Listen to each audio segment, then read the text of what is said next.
Voice में कुछ problem तो नहीं ना? सबको विजिबल है, बोर्ड भी विजिबल है, वॉइस भी ऑडिबल है? Then let us start our today's lecture. Today we will start the vector product. In the yesterday's lecture we have started the product of vectors, and product of vectors में I have told you we will study two types of product. First is dot product, वो हमने कल के lecture में कर लिया था. Dot product is also known as scalar product. पता है ना क्यों? बिकॉज दो वेक्टर्स ए और बी का अगर हम डॉट प्रोडक्ट लेते हैं तो यहाँ पे जो भी क्वांटिटी हमें मिलेगी वो कैसी होगी? एक स्केलर होगी. That's why this is also known as scalar product. Second product is vector product और क्रॉस प्रोडक्ट. इसी को हम क्या कहेंगे? क्रॉस प्रोडक्ट भी बोलेंगे. क्यों बोलेंगे क्रॉस प्रोडक्ट या फिर वेक्टर प्रोडक्ट? देखिए दो वेक्टर्स है ए और दूसरा वेक्टर है बी, इनका हम प्रोडक्ट करेंगे बाय क्रॉस. यहाँ पे क्या था? डॉट था, यहाँ पे क्रॉस है. तो यहाँ पे जो आपको क्वांटिटी मिलेगी वो एक थर्ड क्वांटिटी मिलेगी जो कि क्या होगी? वेक्टर क्वांटिटी होगी, स्केलर नहीं होगी. That's why this product is known as cross product, also known as vector product. तो हम स्टार्ट करेंगे आज vector product. Second type of product is vector product. अब देखिए मैं आपको बता चुकी हूँ वेक्टर प्रोडक्ट में हम क्या करेंगे? दो वेक्टर्स लेंगे, वेक्टर ए और ये है वेक्टर बी, और इन दोनों का क्या करेंगे? क्रॉस प्रोडक्ट करेंगे. तो हमें यहाँ पे एक अनदर क्वांटिटी मिलेगी, थर्ड क्वांटिटी मिलेगी जो कि क्या होगी? एक वेक्टर ही होगी, एक स्केलर नहीं होगी. तो ये देखिए इसको हम बोलेंगे क्या? Vector product. सपोज ये आपके पास दो वेक्टर्स हैं. This is vector A and this is vector B, and this is the smaller angle between the two vectors, और इनके बीच में एंगल कितना है? थीटा. तो देखिए ये हमें एक क्वांटिटी तो मिल गई लेकिन ये कंप्लीट क्वांटिटी नहीं है. अब ध्यान से देखिए, जब हमने दो वेक्टर्स A और B का डॉट प्रोडक्ट किया था तो वहां पे क्या आया था? A B cos theta. ठीक है, तो ये पूरी क्वांटिटी को हम क्या बोल रहे हैं कि ये पूरी क्या है? एक स्केलर क्वांटिटी है. मैंने यहाँ पे क्या लिखा कि ए क्रॉस बी करोगे तो यहाँ पे जो क्वांटिटी मिलेगी वो एक वेक्टर क्वांटिटी मिलेगी. इसको जस्ट मैंने सी से रिप्रेजेंट कर दिया है. एक्चुअल में ये क्या होगा? ए क्रॉस बी का वो होगा आपके पास मैग्नीट्यूड ऑफ ए. मैंने कल बताया था मैग्नीट्यूड ऑफ ए को आप ऐसे भी लिख सकते हो और आप कैसे लिख सकते हो? सिंपली ऐसे भी लिख सकते हो. तो हम मेनली ये ऑप्ट करते हैं. मैग्नीट्यूड ऑफ बी को आप कैसे लिखोगे? सिंपली बी भी लिख सकते हो और ऐसे भी लिख सकते हो. तो क्रॉस प्रोडक्ट में भी सेम वही चलेगा. यहाँ पे ए का मैग्नीट्यूड, बी का magnitude and sine of the angle between the two. जो इनके बीच में एंगल है, और वो एंगल भी हमें स्मॉलेस्ट एंगल लेना है. देखिए एंगल तो ए और बी के बीच में ये भी है लेकिन हम इसको ऑप्ट नहीं करेंगे because this is the largest angle between A and B.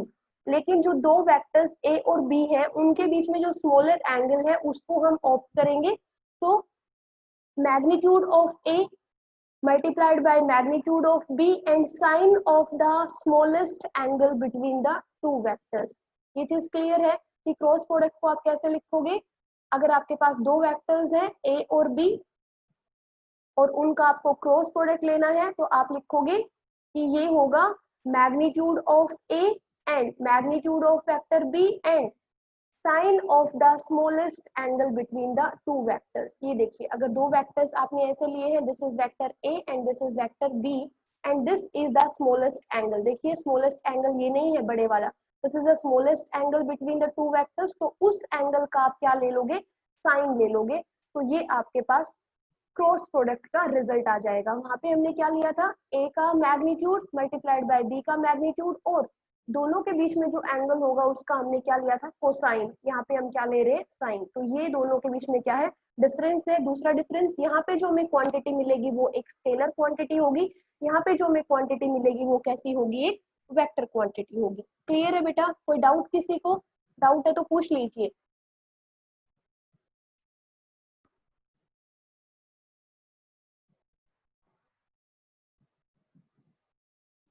अब देखिए यहाँ पे हम इसको मेनली ये लिखते हैं कि A cross B is equal to third vector C, कि दो क्रॉस प्रोडक्ट का वेक्टर जो हमें मिलेगा वो क्या होगा, एक वेक्टर ही होगा C, जो कि इक्वल होगा किसके, ए बी साइन थीटा के। ठीक है, तो ये जो क्वांटिटी है बेटा इसकी, ये एक वेक्टर क्वांटिटी है, मतलब इसके अंदर मैग्नीट्यूड भी है प्लस डायरेक्शन भी है। तो मैग्नीट्यूड तो हमने देख लिया कितना है, ए बी साइन थीटा के इक्वल होगा, लेकिन इसकी डायरेक्शन क्या होगी, तो इसकी डायरेक्शन को आप बता सकते हो by right hand thumb rule.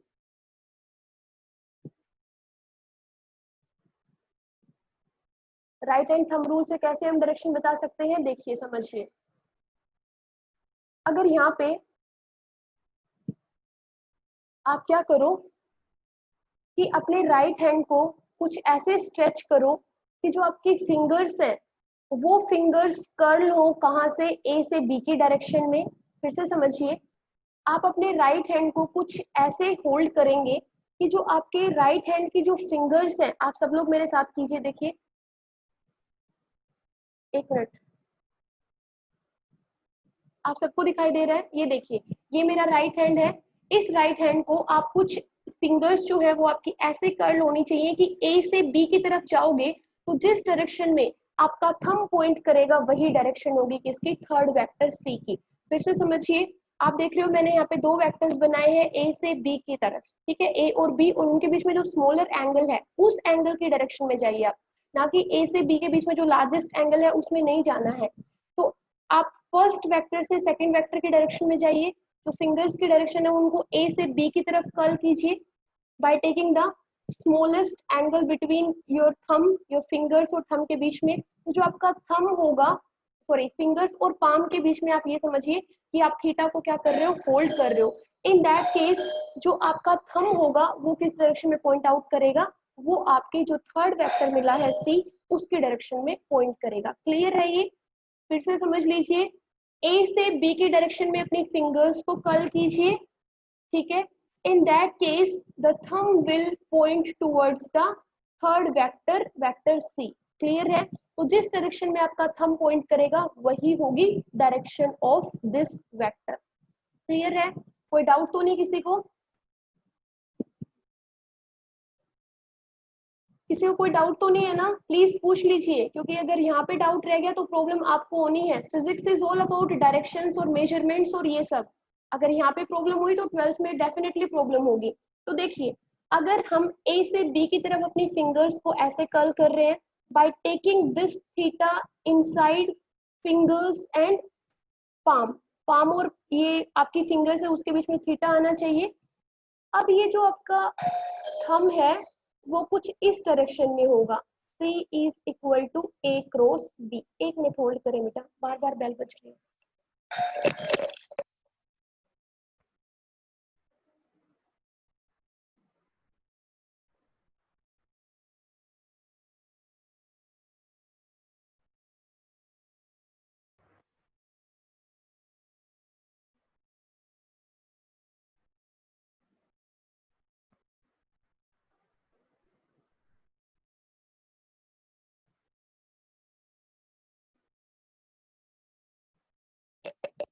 Okay, देखिए ये जो आपका थंब होगा वो अपवर्ड डायरेक्शन में होगा जस्ट लाइक दिस, और ये जो बेटा आपका वेक्टर है, यहाँ पे जो वेक्टर क्वांटिटी मिली है वो इक्वल होगी किसके, उसकी डायरेक्शन परपेंडिकुलर होगी किसके, plane containing A and B.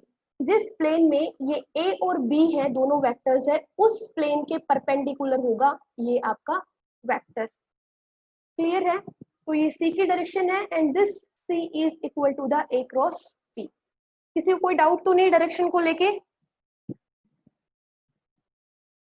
Okay. तो अब चलते हैं, अगर आप इसके लिए ज्योमेट्रिकल इंटरप्रिटेशन भी देखना चाहते हो कि ये कैसे आया तो मैं दिखा देती हूँ आपको।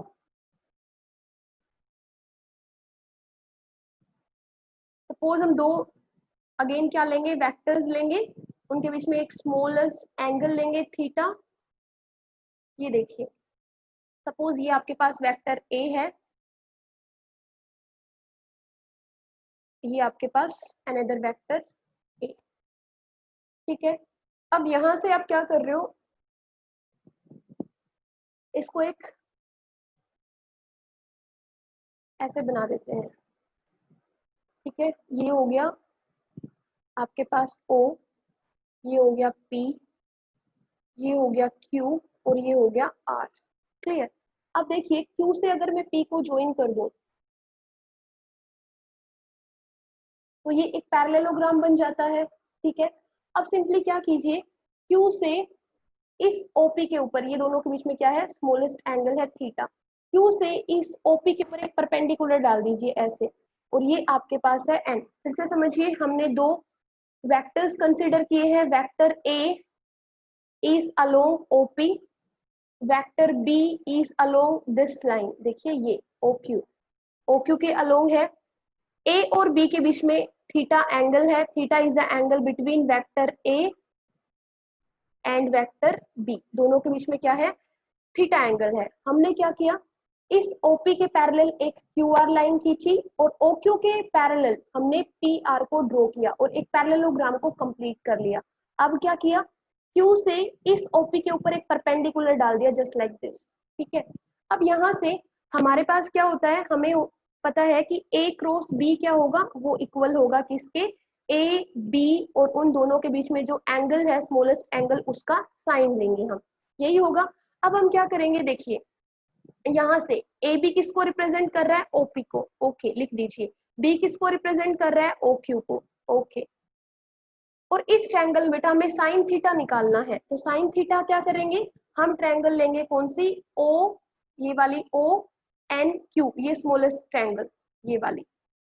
इसमें अगर हमें साइन थीटा की वैल्यू निकालनी हो तो कैसे निकालोगे, इन ट्रायंगल ONQ में जो साइन थीटा होगा वो होगा perpendicular over hypotenuse, perpendicular is NQ and hypotenuse is OQ। अब देखिए यहाँ से आप साइन थीटा की वैल्यू रख दीजिए यहाँ पे, तो साइन थीटा इज, ये होगा NQ over OQ। Clear, OQ से OQ कैंसिल, तो देखिए A क्रॉस B आपके पास क्या आ गया, आपके पास आ गया AP, सॉरी OP और NQ। कोई डाउट किसी को, ये हम कैसे कर रहे हैं, कोई दिक्कत नहीं ना।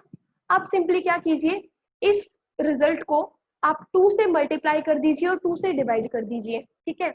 अब देखिए इस 2 को साइड रख लीजिए और क्या हम इसको ऐसे लिख सकते हैं, हाफ इंटू OP, OP क्या है, ये बेस है इस ट्रायंगल का, कौन सी ट्रायंगल का, OQP का बेस है कौन सा, OP, तो हम इसको लिख सकते हैं हाफ इंटू बेस, बेस मतलब OP, इंटू हाइट, देखिए NQ, NQ क्या है, एल्टीट्यूड है इस ट्रायंगल का, तो half into base into height. Clear है, तो ये देखिए ये क्या बन गया है, ये इस ट्रायंगल का, कौन सी का, OQP का क्या बन गया है, एरिया बन गया है, ठीक है। और ये एरिया का हमने क्या कर रखा है, ट्वाइस कर रखा है, तो देखिए जितना एरिया इस ट्रायंगल का होगा उतना ही एरिया इस ट्रायंगल का भी होगा, तो इसका मतलब इस सिंगल ट्रायंगल के एरिया को अगर हम डबल कर देते हैं तो ये पूरे पैरेललोग्राम का एरिया आ जाता है। किसी को कोई डाउट तो नहीं, तो ये A क्रॉस B और ये इक्वल है किसके, twice of area of triangle, कौन सी, OPQ, OPQ, OPQ को अगर ट्वाइस कर दोगे, उसके एरिया को ट्वाइस कर दोगे तो क्या आ जाएगा, area of parallelogram OQRP। Clear है, तो ये आपके पास आ गया A cross B is equal to the area of parallelogram, कौन सा, OQPR। क्लियर है बेटा, तो ये था हमारे पास ज्योमेट्रिकल इंटरप्रिटेशन की, जो दो वेक्टर्स हैं आपके पास A क्रॉस B, उनका जो क्रॉस प्रोडक्ट है वो किसके इक्वल होगा, वो इक्वल होगा एरिया ऑफ पैरेललोग्राम, ठीक है, whose two sides are represented by two vectors, या फिर किसके इक्वल होगा, twice of the area of triangle, जिसकी भी दोनों साइड्स को हमने किससे रिप्रेजेंट किया है, दो वेक्टर से रिप्रेजेंट किया है। ये ज्योमेट्रिकल इंटरप्रिटेशन क्लियर है, कोई डाउट तो नहीं किसी को। चले आगे। ओके, अब हमें कुछ स्पेशल केसेस करने हैं जैसे हमने कल किए थे। तो स्पेशल केसेस हमारे पास क्या होंगे, जैसे हमने कल किया था ना कि दो वेक्टर्स हैं, अगर दोनों वेक्टर्स के बीच में एंगल कितना है 0 डिग्री या फिर 180 डिग्री, तो क्या होंगे, पैरेलल या फिर एंटी पैरेलल होंगे, या फिर उनके बीच में एंगल कितना बन जाए 90 डिग्री। तो फर्स्ट केस देखिए यहाँ पे, when two vectors are parallel, parallel है मतलब उनके बीच में एंगल कितना है, थीटा कितना है 0 डिग्री, और एंटी पैरेलल,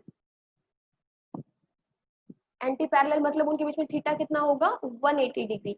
तो उस केस में आपके पास जो ए क्रॉस बी होगा वो कितना होगा, देखिए ए क्रॉस बी को हम कैसे लिखते हैं, उसको हम लिखते हैं ए बी साइन थीटा। तो जब दोनों वेक्टर्स पैरेलल होंगे तो थीटा कितना होगा 0, तो ये हो जाएगा ए बी साइन 0, और साइन 0 कितना होता है 0, तो कितना आ जाएगा 0। क्लियर है, इसमें कोई प्रॉब्लम नहीं। तो देखिए यहाँ पे ए क्रॉस बी मतलब दोनों वेक्टर्स क्या है, पैरेलल हैं। अब दो वेक्टर्स को अगर हम दो साइड्स के अलोंग ले रहे हैं, सपोज आई और एक्स एक्सिस या वाई एक्सिस के अलोंग ले रहे हैं, तो यहाँ से आपके पास आई क्रॉस आई, देखिए आई डॉट आई नहीं लिख रही हूं मैं, आई डॉट आई हमारे पास कितना आया था 1 आया था। तो यहाँ से आई क्रॉस आई कितना आना चाहिए, जब पैरेलल है मतलब दोनों के बीच में एंगल कितना 0 डिग्री, तो उस केस में रिजल्ट कितना आ रहा है 0, तो क्रॉस प्रोडक्ट कितना आएगा 0। In the same way J cross J भी कितना आएगा 0, और के क्रॉस के भी कितना आएगा 0। देखिए ऑपोजिट है, आई डॉट आई हमारे पास कितना आया था 1, जे डॉट जे भी 1 आया था, के डॉट के भी क्या आया था 1, लेकिन डॉट प्रोडक्ट में 1 आ रहा था, तो क्रॉस प्रोडक्ट में क्या आएगा 0 आएगा, ये याद रखिए। दूसरा क्या है, एक तो ये केस था, दूसरा केस क्या था, जब दोनों वेक्टर्स क्या हो परपेंडिकुलर टू ईच अदर हो, मतलब थीटा कितना हो 90 डिग्री, तो उस केस में क्या आएगा, देखिए ये आपके पास when two vectors are perpendicular to each other, मतलब थीटा कितना हो 90 डिग्री हो, तो उस केस में देखिए a क्रॉस b क्या होता है आपके पास, a b साइन थीटा होता है, यहाँ पे थीटा की जगह 90 रखोगे तो साइन 91, तो ये देखिए आपके पास क्या आ जाएगा a cross b is equal to A B, और ये इसको हम क्या लिख सकते हैं, थर्ड वेक्टर c के इक्वल लिख सकते हैं। तो यहाँ से देखिए आई क्रॉस जे है वो किसके इक्वल आएगा, थर्ड वेक्टर के इक्वल आएगा, ठीक है। जे क्रॉस के है वो किसके इक्वल आएगा, आई के इक्वल आएगा, और आई क्रॉस के है वो किसके इक्वल आएगा, जे के इक्वल आएगा। क्लियर है, ये याद रखें। वहां पे हमने क्या स्टडी किया था, आई डॉट जे भी 0 होगा, जे डॉट के भी 0 होगा, और के डॉट आई भी क्या होगा 0। यहाँ पे ऑपोजिट रहेगा, आई क्रॉस जे थर्ड वेक्टर के इक्वल होगा, यूनिट वेक्टर के इक्वल, जे यूनिट वेक्टर जे क्रॉस के आई के इक्वल होगा, आई क्रॉस के थर्ड के इक्वल होगा। याद रखें ये चीजें, कोई डाउट तो नहीं किसी को इसमें, हम इसको हम न्यूमेरिकल्स में यूज करेंगे, एक दो न्यूमेरिकल्स कर लेते हैं फिर आपको समझ आ जाएगा। देखिए थोड़ा सा और न्यूमेरिकल करने से पहले इसके बारे में और आपको थोड़ा बता देती हूँ। वहां पे हमने कुछ एग्जाम्पल्स लिए थे। एग्जाम्पल क्या लिए थे कि अगर आपके पास फोर्स एक वेक्टर क्वांटिटी है और डिस्प्लेसमेंट एक वेक्टर क्वांटिटी है, तो इन दोनों का जो डॉट प्रोडक्ट होगा वो आपको क्या मिलेगा, वर्क डन, जो कि क्या है एक स्केलर क्वांटिटी है। इन द सेम वे हमें क्रॉस प्रोडक्ट के भी कुछ एग्जाम्पल्स लेने होंगे। क्रॉस प्रोडक्ट देखिए, ये आपके पास एक आर है एक पोजीशन वेक्टर, और एफ है फोर्स वेक्टर। इन दोनों का अगर आप क्रॉस प्रोडक्ट लेते हो तो आपको मिलता है टॉर्क। ये हमने 5th यूनिट में देखा था कि R cross F will give you torque. तो देखिए टॉर्क क्या है, एक थर्ड क्वांटिटी है जो दो वेक्टर्स के वेक्टर प्रोडक्ट से हमें मिली है, और वो कैसी है, एक वेक्टर क्वांटिटी है। तो ये एक एग्जांपल है, आप अपने क्वेश्चन में आंसर में ये ऐड कर सकते हो। दूसरा क्या है, लीनियर वेलोसिटी। देखिए आपके पास आर है, ठीक है, डिस्प्लेसमेंट वेक्टर आर, और आपके पास एंगुलर वेलोसिटी ओमेगा। इन दोनों का अगर आप क्रॉस प्रोडक्ट लेते हो तो आपको क्या मिलती है, लीनियर वेलोसिटी मिलती है v। याद है ना, v को हम लिखते थे आर ओमेगा, तो ये जो v है ये एक वेक्टर क्वांटिटी है। आप सबको पता है वेलोसिटी की डायरेक्शन भी होती है, मैग्नीट्यूड भी होता है। तो इसको हम लिखते हैं एक्चुअल में ये, तो ये भी आपके पास क्या है, एक क्रॉस प्रोडक्ट का ही एक एग्जाम्पल है, ठीक है। इन द सेम वे आप ये लिख सकते हो अल्फा क्रॉस आर, अल्फा क्या था, एंगुलर एक्सेलरेशन, और ये किसके इक्वल होगा, लीनियर एक्सेलरेशन ए के। तो these are some examples of vector product, clear है। अब देखें cross product in Cartesian coordinates, इसके ऊपर न्यूमेरिकल आता है। एक बार उसको इसको समझ लीजिए कि कार्टेशियन कोऑर्डिनेट्स की फॉर्म में कैसे लिखेंगे। मतलब सपोज आपके पास एक वेक्टर है, इसको हम कैसे लिखते थे, A X I plus A Y J plus A Z के, ऐसे ही लिखते थे ना। And we have another vector B, उसको हम कैसे लिखेंगे, B X I plus B Y J और बी जेड के, यही किया था हमने, डॉट प्रोडक्ट में यही कर रहे थे, यहाँ पे भी सेम वैसे ही करेंगे। तो देखिए हमें अब यहाँ पे डॉट प्रोडक्ट नहीं लेना है, इन दोनों का क्या लेना है, क्रॉस प्रोडक्ट। तो हम क्या करेंगे, ए क्रॉस बी, क्लियर। तो इसको कैसे लिखेंगे, सेम ऐसे ही लिखेंगे, ए X I plus A Y J plus A Z के, और इसका क्रॉस लेना है किसके साथ, बी, और बी किसके इक्वल है, B X I plus B Y J plus B Z के, ऐसे ही करोगे बेटा। अब क्या करोगे, देखो पहले ए एक्स आई की इस पूरे के साथ क्रॉस प्रोडक्ट करोगे, यही करोगे ना। तो हम क्या करेंगे, देखिए करके दिखाई देती हूँ, अदरवाइज मैं सिंपली रिजल्ट भी लिख सकती हूँ। ये ए एक्स आई है, सॉरी यहाँ पे क्रॉस लगाओगे इस पूरे के साथ, B X I plus B Y J plus B Z के, क्लियर है। प्लस फिर क्या करोगे, इस ए वाई जे का इस पूरे के साथ क्रॉस प्रोडक्ट करोगे, क्लियर है ना। तो देखिए ए वाई जे क्रॉस, ये complete, B X I plus B Y J plus B Z के, ये आपको करना नहीं है, ये आपको लर्न नहीं करना है, ये सिर्फ आपको समझना है। इसका जो रिजल्ट आएगा उसको हम न्यूमेरिकल्स में यूज करेंगे। फिर क्या है, ए जेड के, और वो क्या होगा, क्रॉस प्रोडक्ट लेंगे किसके साथ, इस कंप्लीट के साथ, B X I plus B Y J plus B Z के, क्लियर है ना, कोई डाउट तो नहीं। अब आपको पता है आई और आई का अगर ये आप मल्टीप्लीकेशन करोगे क्रॉस प्रोडक्ट में तो क्या मिलेगा, जीरो। तो मतलब इस टर्म से रिजल्ट क्या हो जाएगा, जीरो, बाकी टर्म से आपको रिजल्ट मिलेगा। इन द सेम वे यहाँ पे जे और जे का करोगे तो क्या हो जाएगा, जीरो।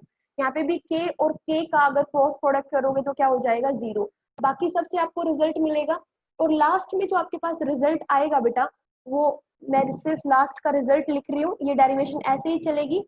वो आपके पास सिंपली आएगा क्या, देखिए ये आपके पास आएगा ए वाई बी जेड माइनस ए जेड बी वाई, और ये होगा आई, plus A Z B x minus A x B Z, और ये होगा जे, प्लस ए एक्स बी वाई माइनस ए वाई बी एक्स, और ये होगा के, ठीक है। इसको पूरे को अगर आप लिखना चाहो तो कैसे लिखोगे, देखो ये हमारे पास एक फॉर्मूला बन जाता है, और वही फॉर्मूला आपको याद रखना है। कैसे, ए क्रॉस बी है, उसको हम कैसे लिखेंगे, उसको हम लिखेंगे यहाँ पे यूनिट वेक्टर आई, यूनिट वेक्टर जे और यूनिट वेक्टर के, क्लियर।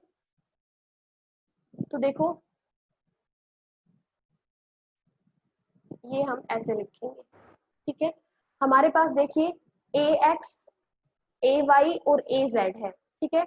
बी एक्स, ये देखिए यहाँ से बी एक्स बी वाई और बी जेड है, तो हम सिंपली क्या लिखेंगे, यहाँ से लिखेंगे ए एक्स ए वाई और ए जेड, और नीचे लिखेंगे बी एक्स बी वाई और बी जेड। बस ये फॉर्मूला हमें पता होना चाहिए, हम इसके बेस्ड क्या करेंगे, न्यूमेरिकल्स करेंगे, क्लियर है। अब इसके ऊपर एक न्यूमेरिकल करके देखते हैं सो दैट आपको समझ आ जाए। किसी को कोई डाउट है बेटा, देखिए डॉट प्रोडक्ट का मतलब यही है, A cross B is equal to A B sine theta, बस इतना ही पता होना चाहिए आपको, ये सब चीजें तो सिर्फ आपको समझाने के लिए थी। आगे चले, क्या बात है, धीरे धीरे बच्चे कम होते जा रहे हैं। जब ज्वाइन हुए थे तो उस टाइम पे 24, अभी बच्चे हैं 16। ऐसे ही मार्क्स आएंगे। मतलब क्लास से इम्पोर्टेंट काम क्या हो सकता है? आई कैन अंडरस्टैंड कि घर पे हो, दूसरे काम होते हैं। देखिए बेटा, इसी न्यूमेरिकल के बेस्ड, इसी रिजल्ट के बेस्ड हम एक न्यूमेरिकल करने वाले हैं। क्वेश्चन है calculate the area of parallelogram. I am not writing all this. Calculate the area of parallelogram whose two adjacent sides, whose, जैसे देखिए अभी हमने किया था ना, एक वेक्टर ये है, दूसरा वेक्टर ये है, ये था ए, ये था बी, और इन दोनों के बीच में एंगल क्या था? थीटा। तो हमने इसको कंप्लीट करके एक पैरेललोग्राम बना लिया था ना। तो देखिए पैरेललोग्राम की दो साइड्स क्या है? दो वेक्टर्स हैं। तो ये भी वही बोल रहा है, calculate the area of parallelogram whose two sides are formed by the vectors। दो वेक्टर्स हमें गिवन है। वेक्टर ए हमें गिवन है क्या? 4i प्लस 3j, एंड दूसरा वेक्टर गिवन है बी, वो इक्वल है -3i प्लस 6j। देखिए अब आपको थर्ड जो ये है ना, ए जेड, और मतलब जेड कंपोनेंट लेने की जरूरत नहीं है, इसी से आपका काम चल जाएगा। तो आपको क्या बताना है कि calculate the area of the parallelogram. तो एरिया ऑफ द पैरेललोग्राम बताना है तो आप क्या करोगे? ए क्रॉस बी करोगे। तो सिंपली हम क्या करेंगे, देखिए यहाँ से ए क्रॉस बी, सिंपली ए जेड और बी जेड हमें नहीं गिवन है तो उनको सिंपली जीरो हम रख देंगे यहाँ पे, ठीक है। जे के, ये ए एक्स, देखिए ये आपके पास ए है, तो ए एक्स कितना है? क्योंकि यूनिट वेक्टर आई तो हमने ऊपर लिख दिया है, ए एक्स कितना है? 4। ए वाई कितना है? 3। और ए जेड कुछ है नहीं तो replace it by 0। In the same way B, देखिए ये बी है, ये बी एक्स है, अगर मैं इसको लिख दूं तो ये बी एक्स आई है और ये बी वाई जे है, इसी फॉर्म में है ना ये। तो यहाँ से देखिए बी एक्स कितना है? -3 है, बी वाई कितना है? 6 है, बी जेड कुछ नहीं है, 0। क्लियर है? कोई डाउट इसको? यहाँ तक किसी को कोई भी डाउट हो तो पूछ सकता है। ठीक है बेटा, मैं 10-15 पे आपको फ्री कर दूंगी। देखिए अब इसको सोल्व कैसे करना है वो सबसे मेन है, ए क्रॉस बी, और यहाँ पे इस पे न्यूमेरिकल डेफिनेटली आएगा। इसमें ये नहीं है कि क्या कहते हैं, मैं आपको कुछ हिंट दे रही हूँ, ये हमेशा आता है, अभी नहीं तो फाइनल एग्जाम में, फाइनल एग्जाम में नहीं तो कॉम्पिटिटिव एग्जाम में हमेशा क्वेश्चन कभी ना कभी इस पे मिलेगा आपको। अब यहाँ पे क्या करेंगे, देखिए हम लिखेंगे आई, ठीक है, यूनिट वेक्टर आई। तो क्या कीजिए, इसको पूरे को हाइड कर दीजिए और इसको भी पूरे को हाइड कर दीजिए। अब आपके पास क्या रह गए? सिर्फ ये चारों रह गए। तो सिंपली क्या करोगे, यहाँ पे इस 3 का 0 के साथ मल्टीप्लाई करो, तो ये हमने लिखा 3 इंटू 0। अब लिखो माइनस, फॉर्मूला है, आपको याद है ना, वहां पे आपके पास रिजल्ट आया था, क्या आया था? ये आपके पास आया था ए वाई बी जेड। देखिए ये था आपके पास ए वाई बी जेड माइनस ए जेड बी वाई, ठीक है। तो ये क्या है? ये ए वाई ही तो है, और ये क्या है? ये बी जेड है माइनस ए जेड बी वाई। तो ये क्या है? ए जेड बी वाई, ठीक है। तो हम वही कर रहे हैं, पहले इसका इसके साथ मल्टीप्लीकेशन माइनस इसका इसके साथ मल्टीप्लीकेशन। तो ये आपके पास क्या आ जाएगा? चाहे तो आप इसको याद भी रख सकते हो, ये इसके साथ और ये इसके साथ, तो ये होगा 0 इंटू 6 इंटू 0 या 0 इंटू 6। क्लियर बेटा? फिर हम क्या करेंगे? प्लस जे। अब देखिए जे को जब करोगे तो क्या करोगे, देखो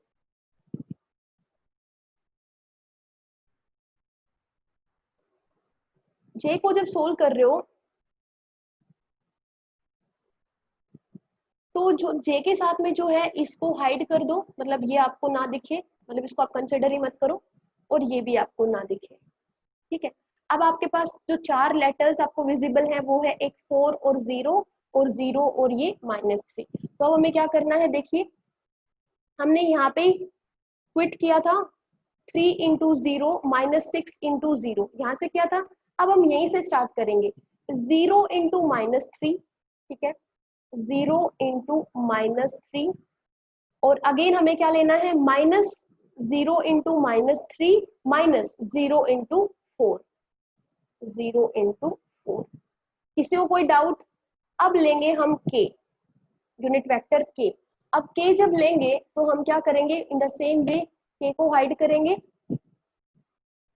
ये हमने k को हाइड कर दिया, k वाले कॉलम रो को और कॉलम को भी। ठीक है, अब आपके पास ये है, तो हम क्या करेंगे, देखिए कैसे गए थे हम, 0 से 3 पे गए थे और 0 से 4 पे गए थे, 4 पे लेफ्ट किया था। तो अब क्या करेंगे, सिंपली 4 का 6 के साथ मल्टीप्लीकेशन और माइनस इसका 3 का -3 के साथ, तो ये हो जाएगा 4 इंटू 6 माइनस 3 इंटू -3।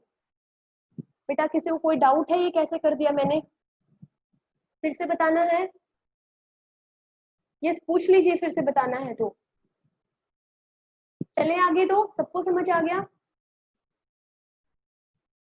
देखिए फिर से एक बार बता देती हूँ, जब आई को सोल्व करोगे, आई के लिए जब निकालोगे तो क्या करोगे, देखिए आई को हाइड कर लीजिए, 3 इंटू 0 -6 इंटू 0, ठीक है, 3 इंटू 0 -6 इंटू 0, ये आई के लिए हो गया। फिर हम किसके लिए करेंगे, जे के लिए करेंगे, तो जे के लिए करोगे तो क्या करोगे, 0 इंटू 4 माइनस 3 इंटू 0, ठीक है, ये हो गया। फिर उसके बाद हम किसको सोल्व करेंगे, फिर उसके बाद हम सोल्व करेंगे k के लिए, तो k के लिए 4 इंटू 6 माइनस 3 इंटू -3, बस और कुछ नहीं करना। अब आप क्या करें, सिंपली इसको सोल्व कर ले, that would be your answer. कैसे सोल्व करोगे, देखिए ये देखिए, इसको कैसे सोल्व कर सकते हो, कोई बताएगा आंसर कितना आएगा सोल्व करके? ये देखिए 3 इंटू 0, ये तो आपके पास कंप्लीट 0 हो गया, ठीक है, यहाँ से आई हमें कुछ नहीं मिलेगा आई के लोग, क्योंकि ये भी 0 ये भी 0। अब देखिए जे में, जे भी पूरा 0 है, 0 इंटू 3 और ये भी कंप्लीट, तो हमें जो रिजल्ट मिलेगा वो सिर्फ के अलोंग मिलेगा, और वो क्या होगा, वो होगा हमारे पास 4 इंटू 6 24, और ये हो जाएगा माइनस माइनस प्लस और 9, तो ये हमारे पास हो जाएगा 33 के। क्लियर है? अब हमें निकालना है एरिया ऑफ पैरेललोग्राम निकालना है, ठीक है, ये तो हमारे पास आ गया। अब हमें निकालना क्या है, एरिया ऑफ पैरेललोग्राम, तो उसको हम कैसे निकालेंगे, ए क्रॉस बी का हम क्या निकाल लेंगे, मैग्नीट्यूड। तो मैग्नीट्यूड निकालोगे तो देखिए यहाँ से कितना आया 0, यहाँ से कितना आया 0, और ये हमें के अलोंग क्या मिला 33, तो 33 का क्या करेंगे, स्क्वायर करेंगे, तो स्क्वायर से रूट क्या हो जाएगा, कैंसिल, तो एरिया कितना आ गया 33 स्क्वायर यूनिट्स। कोई डाउट बेटा किसी को? नो? चले आगे चले, ओके, एक न्यूमेरिकल और कीजिए फिर। देखिए ये कर लेंगे तो आपके पास ये है कि एटलीस्ट न्यूमेरिकल्स तो सोल्व कर सकते हो। आपको टॉर्क निकालना है, ठीक है, magnitude, find the magnitude of torque, find the magnitude of torque. Torque को किससे डिनोट करते हैं, टाउ से, और ये कैसी क्वांटिटी है, वेक्टर क्वांटिटी है। Torque of a force, force आपको गिवन है, एफ कितना गिवन है, ये गिवन है -3i प्लस जे प्लस 5k, ठीक है, ये इतने न्यूटन का फोर्स दे रखा है, acting at a point, at the point R हमें गिवन है कितना 7i plus 3j plus k metres. समझ गए? तो ये आपके पास क्या है, टॉर्क है आर क्रॉस एफ। क्लियर बेटा? तो टॉर्क कैसे निकालेंगे, ये हम निकालेंगे आई जे के, ठीक है, तो यहाँ से देखिए पहले हम किसको लिखेंगे, इसको लिख लेते हैं, सपोज ये हमारे पास क्या है, अच्छा आर क्रॉस एफ, देखिए हम लोग उसी ऑर्डर में लिखेंगे जिस ऑर्डर में हमें ये गिवन है, पहले आर है तो आर ही लिखेंगे, ठीक है, तो ये हो गया 7, नहीं तो हमारा आंसर गलत हो जाएगा, ये 3 और ये क्या है 1। आर क्रॉस एफ, एफ कितना है -3 प्लस 1, देखिए जे के साथ कुछ भी नहीं है, कुछ भी नहीं है, इसका मतलब 1 लिखेंगे, प्लस 5। क्लियर है? सोल्व करोगे इस क्वेश्चन को या मैं कराऊं?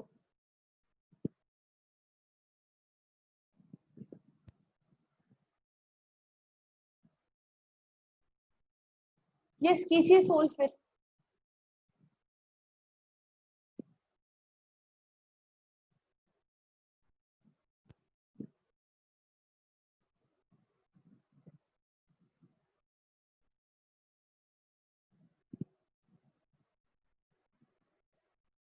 देखिए मैंने आपको क्या बताया था, सबसे पहले लिखे आई, ठीक है। फिर से देख लीजिए एक बार इस न्यूमेरिकल में, आई को हाइड कर लीजिए, सपोज कीजिए ये यहाँ पे है ही नहीं, तो यहाँ पे आपके पास क्या है 3 इंटू 5 करेंगे, ठीक है बेटा, माइनस 1 इंटू 1,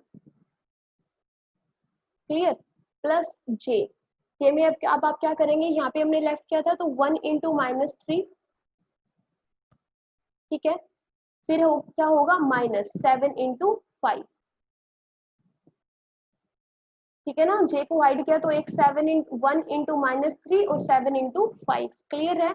अब क्या करेंगे के क्या होगा, इसको हाइड कर लीजिए, तो आपके पास क्या रहा, ये आपके पास रहा 7 इंटू 1 माइनस, ये देखिए 3 इंटू -3, ठीक है, वो आपका आंसर होगा। तो ये हो गया आई 15 -1, ये हो गया 14, तो ये हो गया हमारे पास 14i प्लस जे देखें बेटा, ये है आपके पास -3 और ये है आपके पास -35, तो -35 और -38 कितना रहा, -38, ठीक है, प्लस के को सोल्व कीजिए, ये 7 है, 7 माइनस माइनस प्लस कितना 3 इंटू 3 9, तो 7 प्लस 9 कितना हो गया आपके पास 16, किसी को कोई डाउट, तो यहाँ से आपके पास टॉर्क कितना आ गया, ये आपके पास आ गया 14i माइनस 38j प्लस कितना है 16k, और बेटा ये तो सिर्फ टॉर्क हमारे पास आया है, उसने क्या बोला है फाइंड द मैग्नीट्यूड, तो मैग्नीट्यूड कैसे निकालोगे, मैग्नीट्यूड निकालने के लिए हम ऐसे निकालेंगे, ठीक है, रूट करेंगे, जैसे हम करते थे ना ax square plus by square plus sorry ax square ay square और az स्क्वायर, सिंपली वही करेंगे यहाँ पे, 14 का स्क्वायर प्लस -38 का स्क्वायर प्लस 16 का स्क्वायर, इसको सोल्व करोगे तो ये आपके पास 14 का स्क्वायर कितना होता है 196 प्लस 38 का हो जाएगा 144 प्लस 16 का होगा 256, इसको सोल्व करोगे तो टॉर्क का जो मैग्नीट्यूड आएगा आपके पास वो आएगा 43.54 न्यूटन मीटर। यस बेटा, इसको आपको ना मैग्नीट्यूड निकालना था श्वेता, कार्तिक, साक्षी, मुस्कान, इसका मैग्नीट्यूड निकालना हो तो देखिए आपने टॉर्क निकाल लिया, सिंपली थर्ड क्वांटिटी निकाल ली, ठीक है, वेक्टर क्वांटिटी, उसका मैग्नीट्यूड निकालना है तो मैग्नीट्यूड के लिए ये फॉर्मूला लगाएं आप, ठीक है। अब चले आगे, कोई दिक्कत तो नहीं, इस टाइप के न्यूमेरिकल्स आएंगे तो कर लोगे, ठीक है। अब देखो बेटा सबसे लास्ट चैप्टर करते हैं इस हमारे पास जो यूनिट है उसका, ये आपके पास सेकेंड यूनिट हम कर रहे हैं, और सेकेंड यूनिट का अब हम करेंगे, कल हमने स्टार्ट किया था चैप्टर सी मतलब थर्ड चैप्टर, आज हम कर रहे हैं चैप्टर डी, ठीक है। ये है मोशन इन ए प्लेन, जिनकी क्लास हो अदर क्लास हो वो लेफ्ट कर सकते हैं, जिनकी नहीं हो वो चलते रहे। मोशन इन अ प्लेन, बेटा इसमें हमारे पास मेन जो है वो प्रोजेक्टाइल है, ठीक है, मेन क्या है प्रोजेक्टाइल है, लेकिन प्रोजेक्टाइल से पहले भी एक मिनट,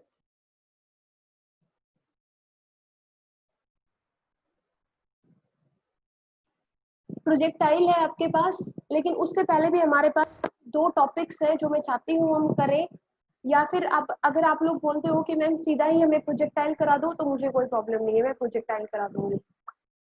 यस आप बताएं, प्रोजेक्टाइल डायरेक्टली प्रोजेक्टाइल करना है या प्रोजेक्टाइल से पहले भी हमारे पास दो टॉपिक्स आते हैं, motion with uniform velocity in plane, हाँ बेटा क्लास है आई नो, और motion with uniform acceleration in a plane. कनिका टाइम तो नहीं है ना, टाइम ही तो नहीं है, टाइम की प्रॉब्लम है, ठीक है बेटा, इतना ही रखती हूँ आज के क्लास में। मैं कोशिश करूंगी इन जो दोनों टॉपिक्स एडिशनल में है उसकी वीडियो आप लोगों को बना के सेंड कर दूं, उसको देख लेना, ठीक है। थैंक यू, आप लोग लेफ्ट कर जाइए।